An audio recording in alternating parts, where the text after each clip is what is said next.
بی دل اگر آگاشمی ظلم خاموشی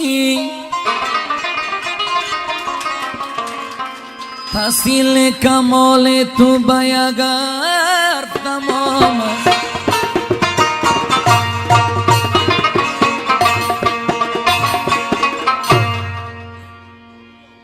شنو درد دلی ناکامم ای دوست بدانی درد به درمانم ای دوست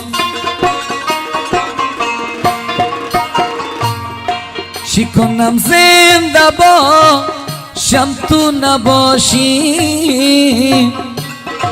که من آغاز نام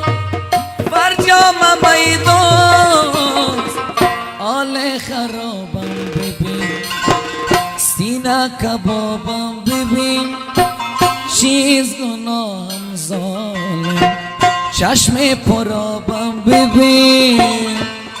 آخر بگو گناهم چی بود میگذرد هر چی بود و نبود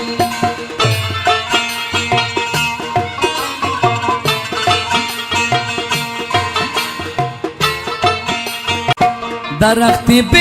بهارم بی تو ای دوست غمین و بی قرارم بی تو ای دوست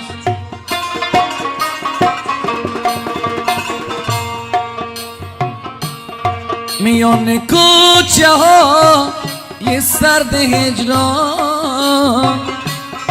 غریب روزگار رم بی تو ای دوست پناه دلم توی صدای دلم توی بعد از خدایت تا خدای دلم توی آخر بگو گناهم چی بود